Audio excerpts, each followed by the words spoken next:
Tout le monde dans la pièce s'est levé exactement au même moment. Quelques secondes plus tôt, ils se moquèrent de moi. Je me tenais sur le seuil de la salle à manger de la famille Whitmore, mes bottes poussiéreuses, ma veste du corps des Marines tachée de graisse, mes cheveux attachés en un chignon désordonné qui s'était effondré depuis longtemps. Margaret Whitmore venait de chuchoter quelque chose à l'un des invités, ce qui en avait fait rire quelques-uns. Je me souviens avoir senti la chaleur me monter au visage. Puis, le bruit d'un vieux moteur de pick-up a résonné lentement sur l'allée de gravier à l'extérieur. Un instant plus tard, la porte d'entrée s'est ouverte. Et soudain, chaque personne à cette table s'est levée, y compris Harold Whitmore, l'homme même qui avait passé les 20 dernières minutes à me faire comprendre douloureusement que je n'avais pas ma place auprès de sa famille. Je ne savais pas encore ce qui se passait, mais je savais une chose. Quelque chose venait de changer. Et tout avait commencé plus tôt cet après-midi-là, à environ 30 miles sur la route 17. Je m'appelle Emily Carter, sergent-chef dans le corps des Marines des États-Unis. Au moment où cette histoire s'est déroulée, je venais de rentrer d'un déploiement de 7 mois à l'étranger. J'étais stationnée à la base des Marines de Quantico, en Virginie, ce qui signifiait que je m'étais à nouveau habituée au rythme tranquille de la vie dans le nord de la Virginie. Des routes bordées d'arbres, de petits restaurants, de vieilles fermes, et ce genre de quartier où les gens vous font encore signe quand vous passez en voiture. Rentrer à la maison après un déploiement est toujours un peu étrange. On passe des mois à vivre dans un monde où chaque minute a une structure et un but. Puis, soudain, on revient à la vie ordinaire où les gens s'inquiètent de la circulation, des épiceries et de l'entretien des pelouses. Mais cette semaine-là, j'avais quelque chose de bien plus important en tête. J'allais enfin rencontrer les parents de Daniel Whitmore. Daniel et moi étions ensemble depuis presque 2 ans. Nous nous étions rencontrés par l'intermédiaire d'un ami commun lors d'un barbecue du 4 juillet à Fredericksburg. C'était un ingénieur civil travaillant pour une entreprise de construction, grand, attentionné, et l'un des hommes les plus patients que j'ai jamais connus. Mais sa famille, eh bien, c'était une autre histoire. Les Whitmore étaient le genre de famille dont on parle en ville. De la vieille bourgeoisie de Virginie, une grande maison coloniale à l'extérieur de Warrenton, des propriétés équestres, des conseils d'administration d'œuvres caritatives, des adhésions à des clubs de golf. Daniel avait toujours été honnête avec moi à leur sujet. Ils sont traditionnels, m'avait-il dit un jour. C'était une façon polie de dire qu'il n'approuvait pas vraiment que leur fils sorte avec une marine. Sa mère lui avait demandé une fois, à moitié en plaisantant, « Ne penses-tu pas que tu serais plus heureux avec quelqu'un d'un peu plus raffiné ?» Son père avait été encore plus direct. « Une femme dans le corps des Marines ?» avait dit Harold Whitmore lors d'un appel téléphonique que Daniel avait mis sur haut-parleur. « Fils, ce n'est pas exactement la vie que j'imaginais pour ma future belle-fille. » Daniel prenait ma défense à chaque fois. Mais je sentais que la situation pesait sur lui. Alors, quand il m'a appelé un soir, une semaine après mon retour de déploiement, j'ai su que quelque chose d'important se préparait. « Émilie, m'a-t-il dit, mes parents organisent un dîner ce samedi. » Je me suis adossée au canapé dans mon petit appartement de Quantico. Ça a l'air formel. Ça l'est, a-t-il admis. Mais ils veulent te rencontrer. J'ai marqué une pause. Ou ils veulent m'inspecter. Daniel a ri doucement. Peut-être un peu des deux. Puis sa voix est devenue plus sérieuse.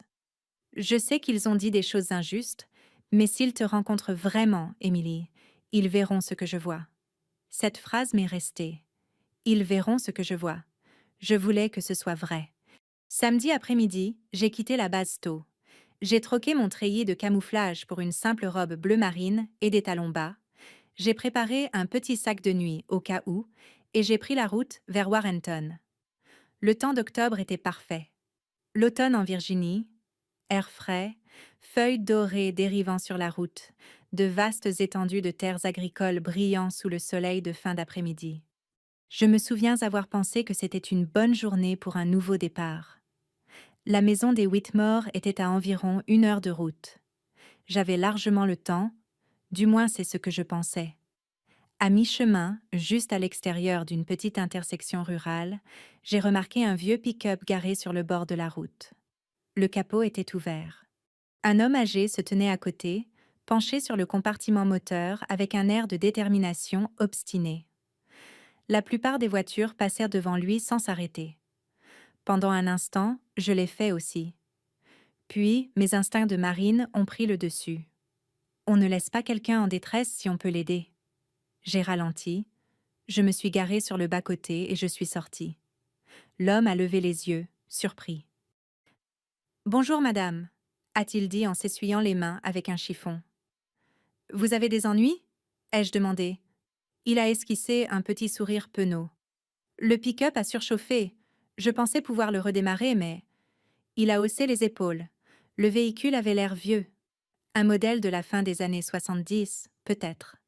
Un camion robuste, mais clairement bien utilisé. J'ai jeté un œil au thermomètre du tableau de bord. Le bloc moteur était encore brûlant. Ça vous dérange si je jette un œil ai-je demandé. Il m'a étudié une seconde, remarquant ma veste du corps des Marines. Puis, il a hoché la tête. Eh bien, je ne vais pas refuser l'aide d'une marine. Et c'est ainsi que tout a commencé. Si j'avais simplement continué ma route cet après-midi-là, rien de ce qui a suivi ne serait arrivé. Ce que je ne savais pas encore, c'est qu'aider cet homme me mettrait très en retard. Assez en retard pour entrer au dîner des Whitmore avec l'air d'avoir rampé sous un camion. Assez en retard pour qu'il se moque trop de moi. Et assez en retard pour que quelque chose d'autre se produise. Quelque chose qu'aucun d'entre nous n'aurait pu prévoir. Le vieux pick-up semblait avoir parcouru les routes de Virginie depuis plus longtemps que je n'étais au monde. C'était un Ford vert forêt délavé, le genre de camion qu'on ne voit plus guère, sauf dans les vieilles fermes ou dans les petites villes où les gens font durer les choses bien après que la plupart des gens les auraient échangées. La peinture était écaillée par endroits, le pare-choc chromé avait une bosse d'un côté, et le capot tremblait légèrement alors que la chaleur s'échappait du compartiment moteur. L'homme âgé a reculé et s'est essuyé les mains à nouveau avec le même chiffon. « Je m'appelle Frank », a-t-il dit. « Émilie », ai-je répondu. Il a fait un signe de tête vers ma veste. « Corps des Marinaises »« Oui, monsieur. » Il a souri d'un air calme et approbateur. « Eh bien, ça alors. Je n'avais pas vu l'aigle, le globe et l'encre de si près depuis un moment. » Il y avait quelque chose dans sa façon de le dire qui m'a fait marquer un temps d'arrêt. « Vous avez servi » ai-je demandé. Il a ri doucement. « Il y a longtemps, au Vietnam. » Cela expliquait le regard dans ses yeux. Je l'avais déjà vu chez des vétérans plus âgés au foyer des anciens combattants à l'extérieur de Quantico. Il y a un certain poids serein que les gens portent après avoir vécu la guerre. Je me suis approchée du moteur et je me suis penchée. Le problème n'a pas été long à identifier. La durite du radiateur s'était desserrée juste assez pour laisser fuir le liquide de refroidissement et le moteur avait surchauffé pendant qu'il conduisait. « Vous étiez sur le point de griller ce moteur » ai-je dit. Frank a soupiré. « Ouais, elle menace de m'abandonner depuis des années. Voyons si nous pouvons lui faire gagner encore un peu de temps. » Je suis retournée à ma voiture et j'ai pris la petite trousse à outils que je gardais dans le coffre. Les Marines apprennent à réparer les choses sur le terrain, qu'il s'agisse d'équipements, de générateurs ou de tout ce qui casse quand on est à des kilomètres de tout soutien adéquat. Frank m'a regardé serrer le collier de la durite et refaire le plein de liquide de refroidissement. « Vous avez déjà travaillé sur des moteurs » a-t-il demandé. « Assez pour me sortir d'affaire » Il a ri. « Eh bien, je suis content que quelqu'un sache ce qu'il fait. » Pendant que le moteur refroidissait, nous nous sommes appuyés contre le pick-up et avons discuté. Frank m'a dit qu'il vivait à environ 15 miles de là, dans une petite ferme qui appartenait à sa famille depuis les années 1950. « Je suis seule maintenant » a-t-il dit. « Ma femme est décédée il y a 6 ans. » J'ai hoché la tête doucement. « Je suis désolée de l'apprendre. » Il a regardé la route de gravier un instant, puis a esquissé un petit sourire. « Une femme bien, institutrice. Elle m'a tenue dans le droit chemin pendant 42 ans. » Cela m'a fait sourire. « Et vous » a-t-il demandé. « Vous avez de la famille dans le coin » Pas vraiment, ai-je dit. Je suis stationnée à Quantico. Et qu'est-ce qui vous amène sur ces routes de campagne aujourd'hui? J'ai hésité. En fait, je suis en route pour rencontrer les parents de mon petit ami. Frank a haussé un sourcil. Eh bien, ça a l'air sérieux. J'ai eu un rire nerveux. C'est la première rencontre. Oui, monsieur. Laissez-moi deviner, a-t-il dit en croisant les bras. Vous êtes plus nerveuse pour ce dîner que pour tout ce que vous avez affronté à l'étranger. J'ai ri encore parce qu'il n'avait pas tort. Quelque chose comme ça. Il m'a étudié attentivement. Ils n'approuvent pas? Ils ont leurs doutes. Frank a hoché la tête lentement. J'ai déjà rencontré ce genre de personne. Je n'ai rien dit, mais il semblait comprendre de toute façon. Les gens oublient parfois à quoi ressemble le vrai caractère, a-t-il dit. Après quelques minutes, le moteur avait suffisamment refroidi pour faire un essai. J'ai démarré le pick-up pendant que Frank surveillait le raccord de la durite. Pas de fuite. Le moteur s'est stabilisé dans un vrombissement régulier. Frank a poussé un long soupir de soulagement. Eh bien, ça alors. J'ai refermé le capot et j'ai reculé. Cela devrait vous permettre de rentrer chez vous, ai-je dit. Frank m'a tendu la main. Je l'ai serrée. Sa poignée était ferme malgré son âge. Émilie, a-t-il dit, je vous remercie d'avoir pris le temps de vous arrêter. N'importe qui aurait fait la même chose. Il a secoué la tête. Pas de nos jours. J'ai jeté un coup d'œil à ma montre et mon cœur a sombré. J'avais déjà 20 minutes de retard. Mince, ai-je marmonné. Frank l'a remarqué. Le dîner commence sans vous, probablement. Il m'a lancé un regard compatissant. Eh bien, alors nous ferions mieux de ne pas les faire attendre. J'ai souri et j'ai pris ma trousse à outils. Alors que je remontais dans ma voiture, Frank s'est penché à la fenêtre. Émilie? Oui, monsieur. Il a désigné la route. Ces gens que vous allez rencontrer, ils sont sur le point de voir quel genre de femme leur fils a choisi. J'ai souri poliment. Je l'espère. Puis j'ai démarré le moteur et j'ai repris la route. Le soleil était plus bas maintenant, jetant de longues ombres oranges sur les champs. J'ai conduit plus vite que je n'aurais probablement dû, regardant l'horloge toutes les quelques minutes. 30 minutes de retard, puis 35. Au moment où j'ai tourné dans la longue allée de gravier menant au domaine Whitmore, je savais que j'avais déjà fait une terrible première impression. La maison ressemblait exactement à ce que Daniel avait décrit. Des colonnes blanches, un large porche, des lumières brillant chaleureusement à travers les hautes fenêtres et plusieurs voitures chères déjà garées dans l'allée circulaire. Cela ressemblait moins à un dîner de famille qu'à une réception mondaine. Je suis sortie de la voiture et j'ai soudain réalisé quelque chose. Mes mains, elles étaient encore tachées de graisse, et le devant de ma veste des Marines n'était pas en meilleur état. J'ai essayé de les essuyer avec une serviette de la boîte à gants, mais cela n'a guère aidé. Trop tard maintenant. J'ai pris une inspiration et j'ai marché vers la porte d'entrée. Au moment où je suis entrée, j'ai entendu des voix venant de la salle à manger, des rires, le tintement de l'argenterie, la conversation déjà bien engagée. Daniel est apparu dans le couloir dès qu'il m'a vue. Ses yeux se sont agrandis. Émilie, je commençais à m'inquiéter. Puis, il a remarqué la graisse. Qu'est-ce qui s'est passé? J'ai haussé les épaules.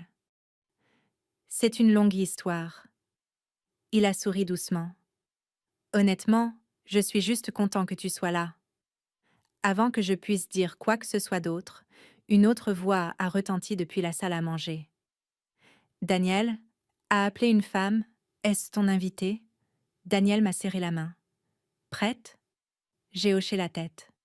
Nous sommes entrés ensemble dans la salle à manger et chaque conversation à table s'est arrêtée. 10 pères d'yeux se sont tournés vers moi. J'ai vu le moment où Margaret Whitmore a remarqué la graisse sur ma veste. Ses lèvres se sont pincées en un mince sourire et c'est là que les rires ont commencé. Les rires n'étaient pas forts au début. Cela a commencé par quelques gloussements discrets au bout de la table. Le genre que les gens essaient de cacher derrière une serviette ou un verre de vin. Mais dans une salle à manger silencieuse, même les petits rires portent.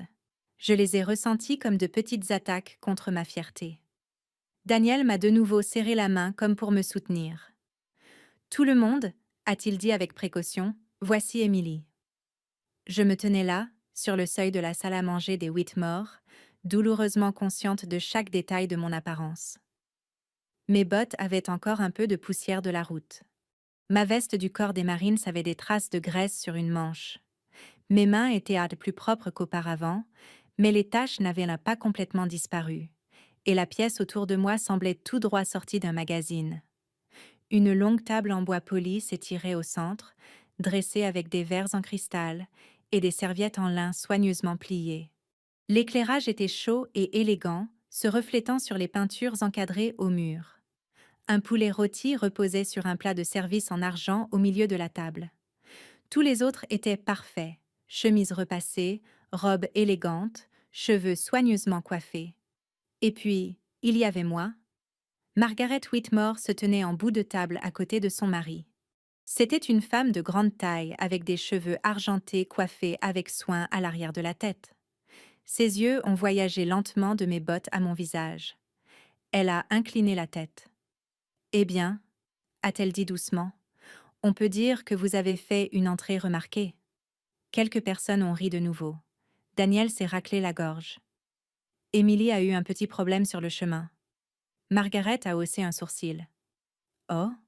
Je me suis avancée en essayant de garder une voix calme. Il y avait un homme en panne sur la route 17, ai-je dit.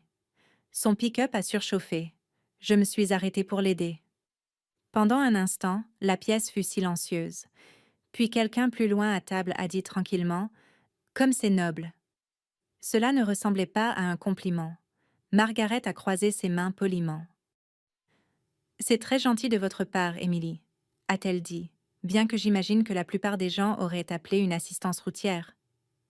Je n'ai pas répondu. Daniel a tiré une chaise à côté de lui. « Pourquoi ne t'assieds-tu pas » a-t-il dit doucement. Je me suis assise. Au moment où je l'ai fait, Harold Whitmore a enfin pris la parole. Il avait le genre de voix qui remplit une pièce sans avoir besoin de s'élever. « Alors » a-t-il dit en m'étudiant, « vous êtes la marine » ? « Oui, monsieur. » Il s'est adossé à sa chaise. J'avoue que le choix de Daniel nous a surpris. Daniel a bougé nerveusement à côté de moi. « Papa » Mais Harold a levé légèrement la main. « Je suis simplement honnête » a-t-il dit. Puis il m'a regardé à nouveau. « Et l'honnêteté est une valeur que les marines apprécient, n'est-ce pas ?»« Oui, monsieur » ai-je répondu. « Eh bien, dans ce cas, » a-t-il continué calmement. « Je suppose que nous pouvons commencer par la question évidente. » La table était redevenue complètement silencieuse. « Qu'avez-vous l'intention de faire exactement une fois que cette phase militaire sera terminée ?» J'ai cligné des yeux. « Monsieur ?» Il a fait un geste vague vers mon uniforme. « Ce genre de vie ne dure pas éternellement. Finalement, les gens s'installent, fondent une famille, » a ajouté Margaret doucement. « Nous avons toujours pensé que la stabilité était importante. » L'une des femmes en face a hoché la tête. « Surtout pour les jeunes couples. » Daniel a soupiré doucement. Mais j'ai répondu honnêtement. « J'ai construit ma carrière dans le corps des Marines, » ai-je dit. J'ai l'intention de continuer à servir aussi longtemps que je le pourrai. Harold m'a étudié comme un homme examinant une proposition commerciale. Intéressant. Il a levé son verre de vin. Je suppose que Daniel trouve cela excitant. Une autre petite vague de rire a parcouru la table. La mâchoire de Daniel s'est contractée. « Ce n'est pas juste, » a-t-il dit. Margaret lui a lancé un regard apaisant. Nous essayons seulement de comprendre son parcours. Elle s'est tournée vers moi. « Dites-moi, Émilie, où avez-vous grandi ?»« Dans l'Ohio, » ai-je dit, « dans une petite ville. »« Oui, madame. »« Que faisaient vos parents ?»« Mon père travaillait dans une usine. Ma mère était infirmière. » Margaret a souri poliment, mais je voyais le jugement se cacher derrière. « Eh bien, » a-t-elle dit, « des gens travailleurs ?» Harold a pris une bouchée de poulet avant de reparler. « Vous devez admettre que Daniel vient d'un environnement assez différent. » Daniel s'est penché en avant. « Papa ?» Mais Harold a continué. Nous l'avons élevé avec certaines attentes. Ses yeux se sont à nouveau posés sur ma manche tachée de graisse. J'imagine que les dîners comme celui-ci ne sont pas exactement courants dans le corps des Marines. Quelqu'un vers le bout de la table a ri aux éclats cette fois. J'ai senti la main de Daniel se crisper à côté de la mienne, mais j'ai gardé une voix stable. Non, monsieur, ai-je dit. Ils ne le sont pas. Margaret a soupiré légèrement comme pour apaiser le moment. Eh bien, ne nous attardons pas sur des débuts maladroits. Elle a désigné la nourriture. S'il vous plaît, tout le monde, mangeons. Les assiettes ont recommencé à circuler. Les conversations ont repris lentement, mais je sentais encore parfois des regards dérivés vers ma veste, mes mains, ma présence à cette table. À un moment donné, Margaret s'est penchée vers la femme assise à côté d'elle et lui a chuchoté quelque chose. La femme a couvert sa bouche en riant.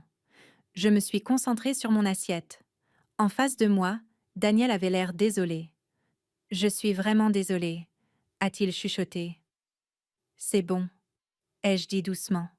Mais la vérité était que je me sentais plus petite dans cette pièce que je ne l'avais été depuis très longtemps. Non pas à cause de leur richesse, ni de leur maison, mais parce qu'ils avaient déjà décidé qui j'étais avant même que je ne franchisse la porte.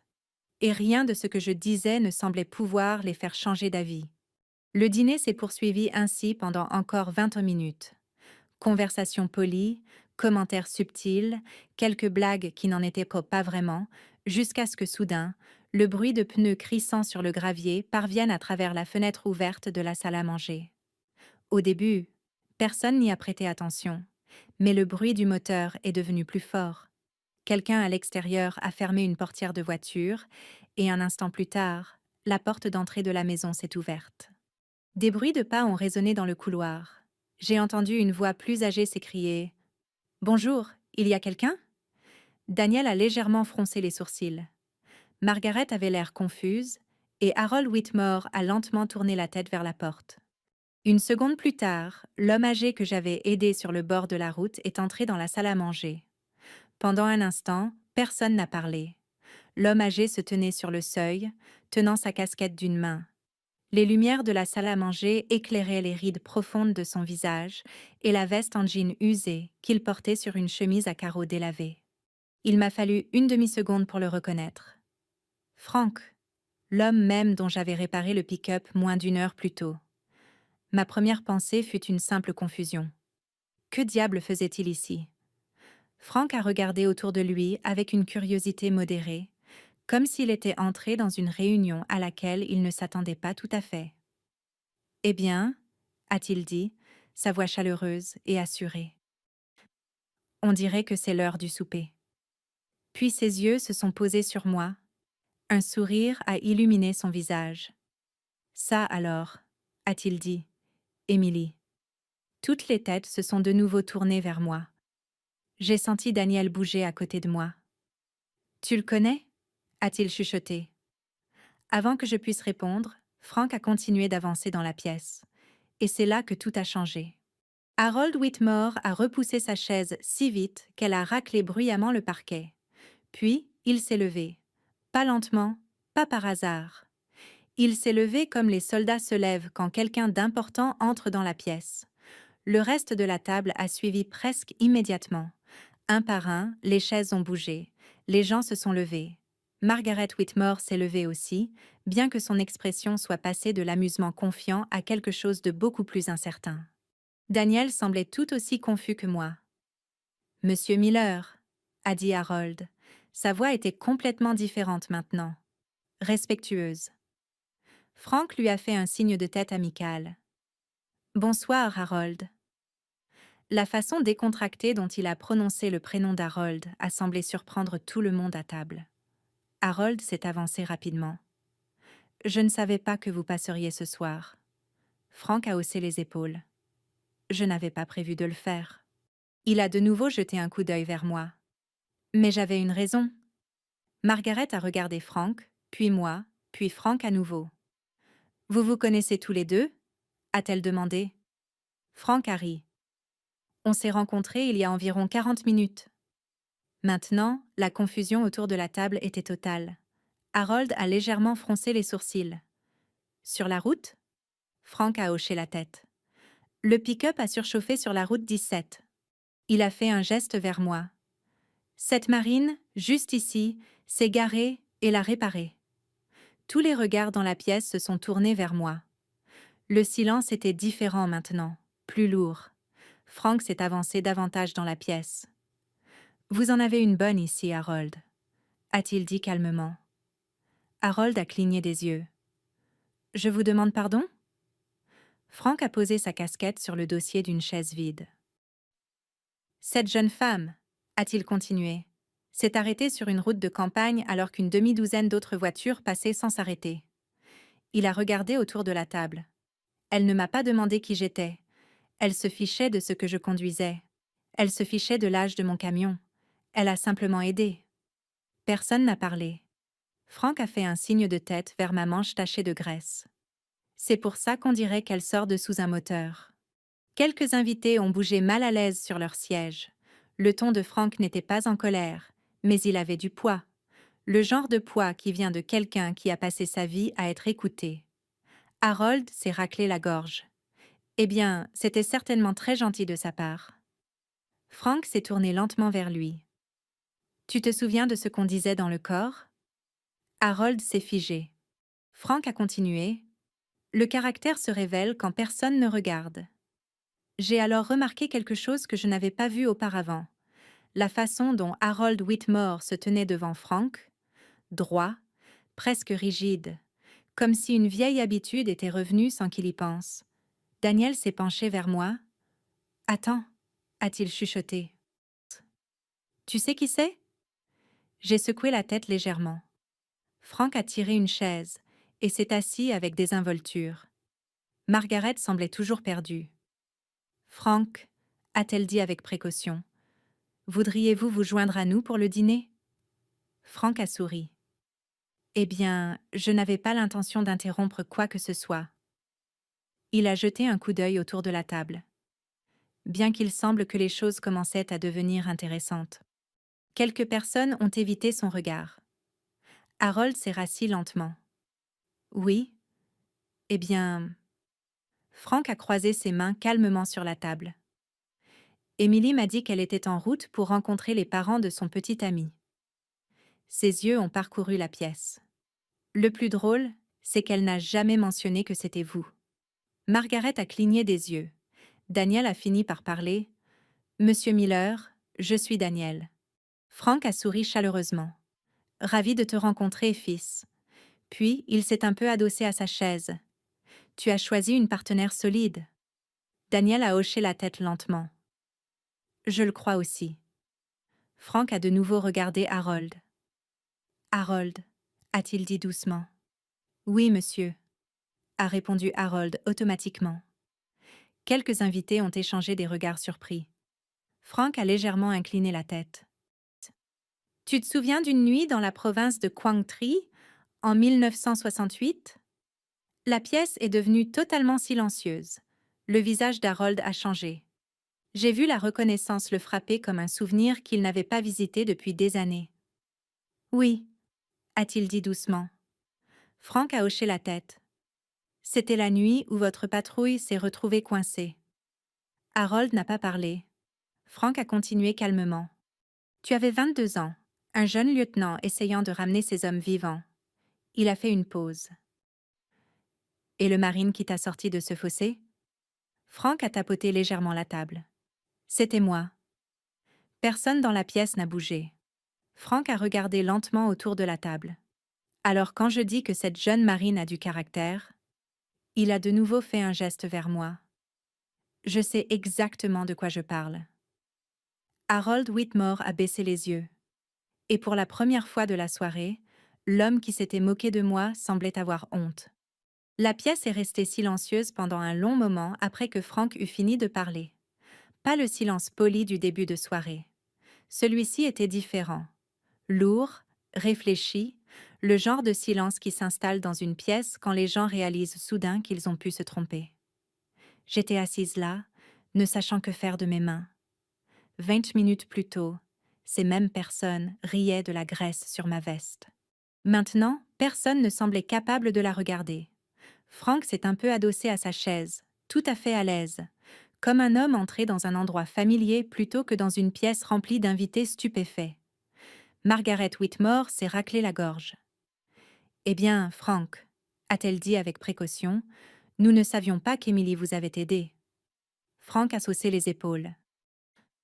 Elle ne savait pas qui j'étais. Il a de nouveau regardé autour de la table. C'est ça qui compte. La main de Daniel a glissé doucement sur la mienne sous la table. Je pouvais sentir la fierté dans sa façon de me serrer les doigts. En face, Harold Whitmore ne s'était pas encore tout à fait remis de l'histoire que Frank venait de raconter.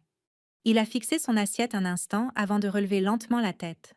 « Frank, a-t-il dit doucement, je ne m'attendais pas à vous voir ce soir. » Frank a esquissé un léger sourire. La vie a une drôle de façon d'organiser les rencontres. Il a de nouveau fait un geste vers moi. Si elle ne s'était pas arrêtée sur cette route, je serais encore assis à côté de ce vieux pick-up en train d'attendre une dépanneuse. La posture de Margaret s'est légèrement adoucie. « Eh bien, a-t-elle dit, nous sommes certainement reconnaissants qu'elle vous ait aidé. » Frank a incliné la tête vers elle. « Vous devriez l'être. » Il n'y avait aucune accusation dans sa voix, mais le sens était assez clair. Les invités autour de la table ont bougé sur leurs chaises. Les rires de tout à l'heure avaient complètement disparu. L'un des hommes plus âgés assis vers le bout de la table s'est penché en avant. « Frank Miller, » a-t-il dit lentement. « Vous êtes le Frank Miller, n'est-ce pas ?» Frank lui a lancé un regard perplexe. « Je suppose que cela dépend de celui dont vous parlez. »« La Fondation des vétérans ?» a dit l'homme. « Celle qui a construit le centre de rééducation en ville ?» Frank a hoché la tête avec désinvolture. C'était un effort collectif. L'homme avait l'air impressionné. « J'ai lu des articles sur vous dans le journal. » Margaret s'est tournée légèrement vers Harold. « Tu n'as jamais mentionné que Frank était impliqué dans la fondation. » Harold a poussé un léger soupir. « Il est impliqué dans beaucoup de choses. » Frank a balayé le commentaire d'un geste de la main. « Je reste occupé. » Puis, il a de nouveau regardé vers moi. « Oh, principalement parce que des gens comme Emily ici me rappellent là pourquoi c'est important. » Cette phrase a résonné différemment des autres. Frank ne se contentait plus de me féliciter. Il enseignait quelque chose à toutes les personnes présentes. Daniel s'est légèrement penché. « Monsieur Miller, il a dit qu'Emily vous avait dit qu'elle venait ici ce soir. » Frank a hoché la tête. Elle a mentionné qu'elle allait rencontrer la famille de son petit ami. Daniel a esquissé un petit sourire. « Eh bien, le petit ami, c'est moi. » Frank a ri. « Alors tu as fait un bon choix, fils. » Daniel avait l'air sincèrement fier. « Je le sais. » Margaret a tendu la main vers son verre de vin, mais j'ai remarqué que sa main avait perdu l'assurance qu'elle avait plus tôt dans la soirée. « Émilie, » a-t-elle dit doucement, « nous n'avions aucune idée que vous vous étiez arrêtée pour aider quelqu'un. » J'ai répondu honnêtement. Cela ne m'a pas semblé être quelque chose qui méritait d'être mentionné. Frank m'a regardé et a hoché la tête. « Voilà, » a-t-il dit doucement, « c'est exactement pour ça que c'est important. » Harold s'est frotté le menton pensivement. Puis, il m'a regardé de l'autre côté de la table. « Je vous dois des excuses. » Les mots semblaient difficiles pour lui. Plus tôt ce soir-là, il était tout à fait sûr de lui. Maintenant, il ressemblait à un homme reconsidérant tout ce qu'il avait supposé. « Je vous ai jugé trop rapidement, » a-t-il continué. « Vous êtes arrivé en retard et j'en ai tiré des conclusions. » J'ai soutenu son regard. « Ça arrive parfois. » Harold a hoché la tête lentement. Frank s'est penché légèrement en avant. « Vous savez, Harold, » a-t-il dit, « je me souviens d'un autre jeune marine que les gens sous-estimaient autrefois. » Harold a haussé un sourcil. « Ah bon ?» Frank l'a pointé du doigt. « Toi !» Quelques invités ont souri discrètement. Frank a continué. « Quand je t'ai rencontré pour la première fois au Vietnam, tu avais à peine l'âge de Trazé. » Harold a ri doucement. « Ce n'est pas tout à fait inexact. » Frank a hoché la tête. « Certains des officiers plus âgés ne pensaient pas que tu tiendrais un mois. » Harold a semblé surpris. « Je ne savais pas ça. » Frank a souri. La plupart des chefs n'entendent jamais ce que les gens disent avant qu'ils ne fassent leurs preuves. Il a de nouveau fait un geste vers moi. Émilie a déjà prouvé quelque chose d'important. Margaret a semblé curieuse. Quoi donc? Frank a répondu calmement. Qu'elle fera ce qui est juste, même quand personne ne regarde. La table est redevenue silencieuse. Puis Daniel a pris la parole. C'est exactement qui elle est. Sa voix était empreinte d'une fierté tranquille. Margaret a regardé son fils, puis elle m'a regardé. Je pouvais voir le changement s'opérer dans son esprit. Pas spectaculaire, pas soudain, mais réel. Eh bien, a-t-elle dit lentement, il semble que ce soir, nous ayons mal jugé notre invité. Frank a esquissé un petit sourire. On dirait bien. Harold a fini par reprendre sa fourchette. Puis, il m'a regardé à travers la table. Émilie, a-t-il dit, j'aimerais que nous recommencions cette soirée depuis le début. Il a désigné la chaise vide à côté de Daniel. Si vous le voulez bien. J'ai hoché la tête. Je le veux bien. Et pour la première fois depuis que j'avais franchi le seuil de cette maison, la tension dans la pièce a commencé à s'apaiser. Mais le plus grand changement n'était pas dans la pièce. Il était dans la façon dont Harold Whitmore me regardait. Plus tôt ce soir-là, il avait vu une marine qui n'était pas à sa place. Maintenant, il voyait tout autre chose, quelque chose qu'il reconnaissait. Le caractère. Le dîner a repris lentement après cela, non pas de la manière rigide et inconfortable du début, mais avec le rythme posé de personnes qui reconsidéraient leurs jugements initiaux. Margaret a demandé à l'employé de maison d'apporter un autre couvert, et Frank s'est installé confortablement dans une chaise au centre de la table. Le poulet rôti a circulé à nouveau, accompagné de bols de purée de pommes de terre et de haricots verts, et le tintement discret de l'argenterie est revenu dans la pièce. Mais le ton avait changé. Auparavant, les conversations ressemblaient à une évaluation. Maintenant, elles ressemblaient à une discussion. Frank semblait parfaitement à l'aise assis parmi les Whitmore et leurs invités. Il mangeait lentement, partageant occasionnellement de petites anecdotes sur la ville, le centre des vétérans ou la ferme où il vivait toujours. Plus d'une fois, quelqu'un à table lui a posé des questions, mais de temps en temps, il ramenait la conversation vers moi. Alors, Émilie, a-t-il dit à un moment, depuis combien de temps es-tu dans le corps? Presque 9 ans, ai-je répondu. Déjà sergent-chef, a-t-il dit en hochant la tête. Ce n'est pas rien. Harold m'a regardé avec un regain d'intérêt. 9 ans, a-t-il répété. Cela signifie que vous vous êtes engagé jeune. J'avais 18 ans, ai-je dit. Qu'est-ce qui vous a fait choisir les Marines? C'était une question juste, et j'y avais répondu maintes fois au fil des ans. Mon père a servi dans l'armée de terre, ai-je expliqué. Quand j'étais plus jeune, j'ai vu à quel point il était fier de cette période. Quand j'ai obtenu mon diplôme de fin d'études secondaires, j'ai voulu me lancer un défi. Frank a ri. Tu as choisi la branche la plus dure pour faire ça. C'est vrai. Margaret s'est légèrement penchée en avant. Et vous avez été déployée? Oui, madame. Où ça? Principalement au Moyen-Orient. Margaret a hoché la tête lentement. Je ne peux pas imaginer cette vie. J'ai haussé les épaules doucement. Ce n'est pas facile parfois, mais cela a du sens. Frank a levé son verre. Ça, c'est vrai. Les invités à table écoutaient avec une attention croissante. Plus tôt, ils semblaient amusés par ma présence. Maintenant, ils étaient curieux, respectueux. L'un des hommes en face de moi a posé une question sur la vie à la base. Un autre a posé une question sur le commandement dans l'armée. Quelqu'un d'autre a demandé ce que c'était que de former de jeunes Marines. J'ai répondu à chaque question calmement. Mais la conversation a de nouveau dévié quand Harold a pris la parole. Frank, a-t-il dit, vous avez dit tout à l'heure qu'Emily vous rappelait quelque chose. Frank a hoché la tête. C'est vrai. Harold a posé ses mains sur la table. Qu'est-ce que vous vouliez dire exactement? Frank a essuyé ses mains avec sa serviette et s'est un peu adossé.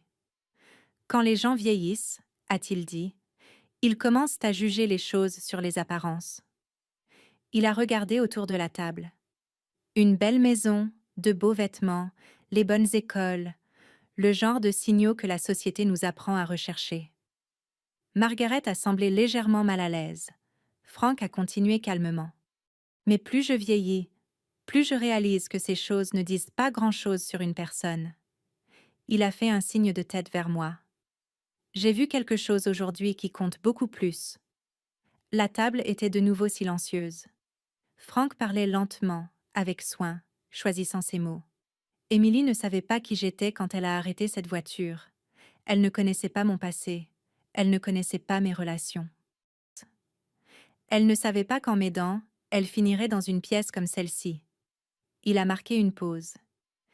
Elle a aidé parce que quelqu'un avait besoin d'aide. Daniel a hoché la tête en silence. Frank a continué. Ce genre de caractère ne vient pas de l'argent. Il ne vient pas de la réputation. Il vient des valeurs. Harold écoutait attentivement. Frank s'est tourné légèrement vers lui. Et tu connais bien ses valeurs. Harold a hoché la tête lentement.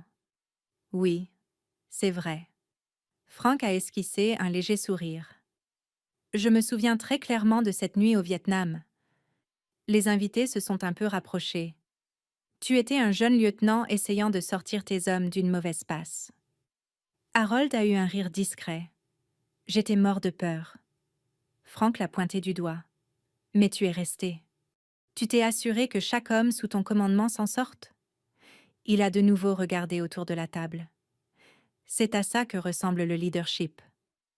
Harold est resté silencieux un instant. Puis, il m'a de nouveau regardé. Émilie, a-t-il dit, je vous dois plus que de simples excuses.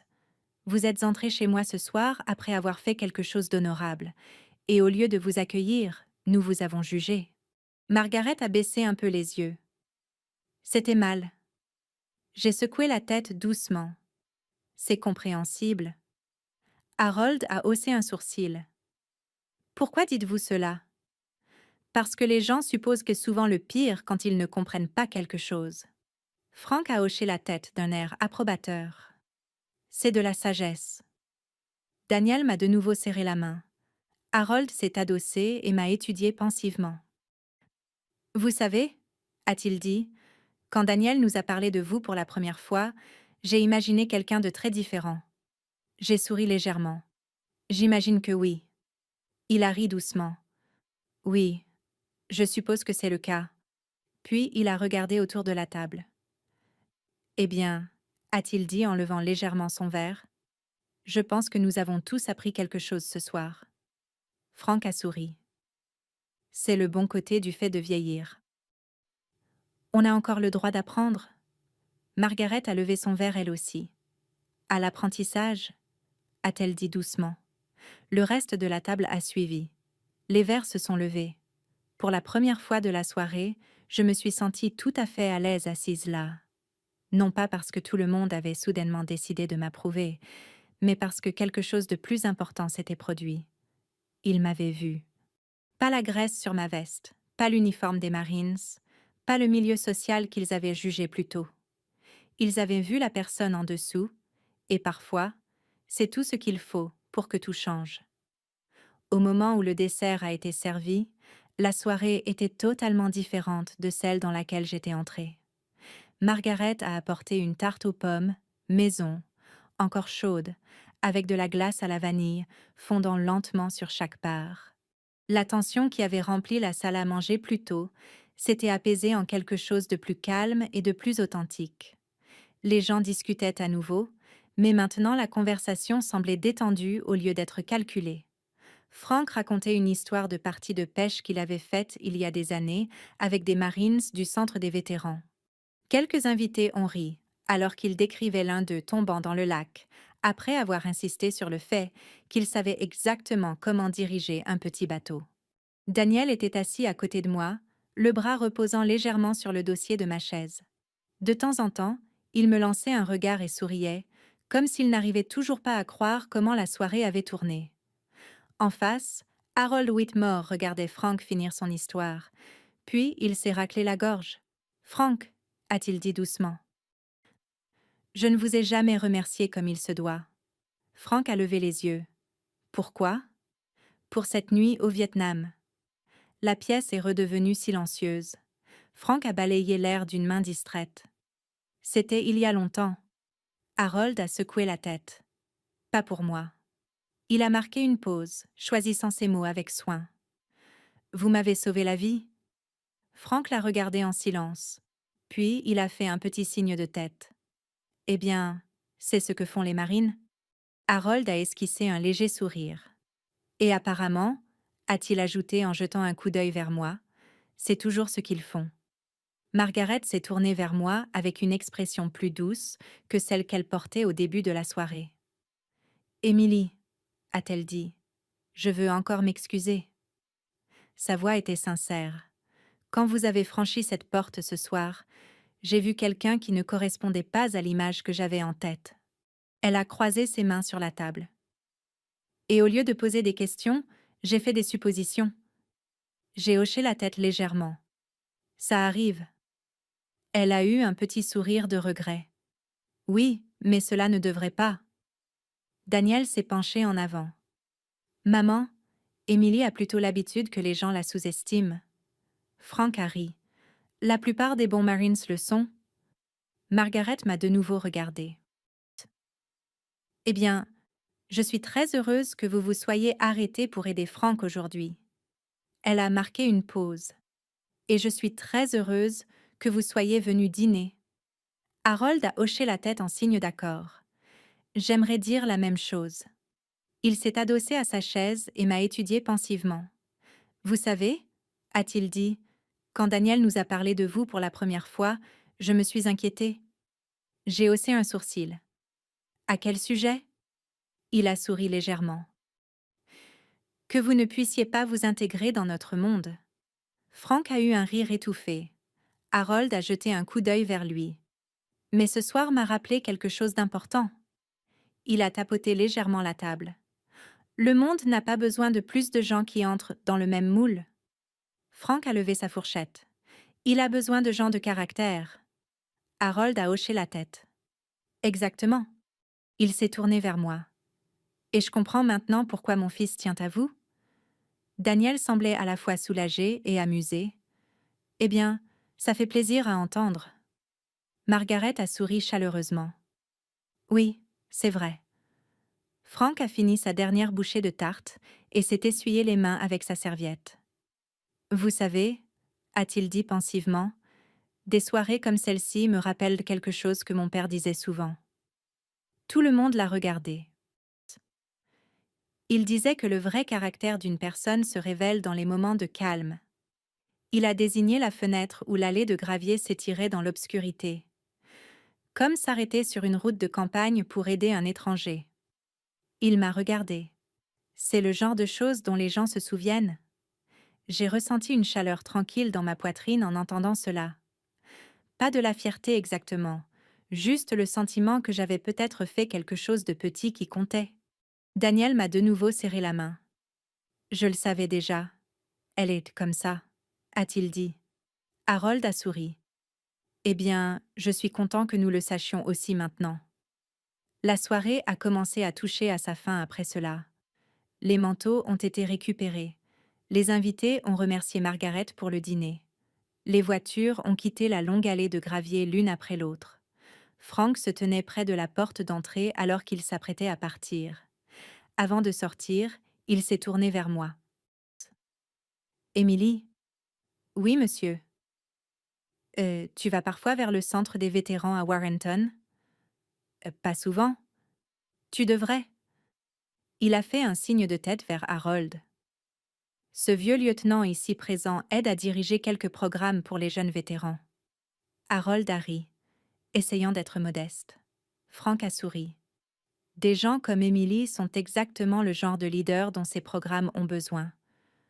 Harold semblait pensif. Eh bien, a-t-il dit, je serais honoré si vous vouliez passer un jour. J'aimerais beaucoup, ai-je répondu. Franck a incliné sa casquette légèrement. Bien. Puis il est sorti dans la nuit fraîche de Virginie. Daniel et moi nous tenions sur le porche, regardant son vieux pick-up s'éloigner sur l'allée de gravier dans un bruit sourd. Pendant un instant, nous avons simplement écouté le calme de la campagne. Puis Daniel m'a regardé. Tu sais, a-t-il dit, c'est peut-être le dîner le plus spectaculaire que ma famille ait jamais connu. J'ai ri doucement. Je suis contente que ça se soit terminé comme ça. Il a hoché la tête. Moi aussi. Alors que nous rentrions à l'intérieur, j'ai repensé à la façon dont toute la soirée s'était déroulée. Il aurait été facile de garder de la rancœur, facile d'être en colère à cause des rires ou des suppositions. Mais la vie a une drôle de façon de donner des leçons aux gens quand ils s'y attendent le moins. Parfois, la meilleure des vengeances ne consiste pas à prouver que quelqu'un a tort avec colère. Parfois, il s'agit simplement de leur montrer qui vous êtes vraiment et de laisser vos actions parler plus fort que leurs attentes ne le pourront jamais. Si cette histoire vous a rappelé quelqu'un qui a fait preuve de gentillesse quand c'était le plus nécessaire, j'espère que vous la partagerez avec cette personne. Et si vous croyez que le caractère compte encore dans ce monde, je serais honorée que vous nous suiviez pour d'autres histoires comme celle-ci. Parce que parfois, les plus petits moments, comme s'arrêter sur une route de campagne tranquille, peuvent tout changer.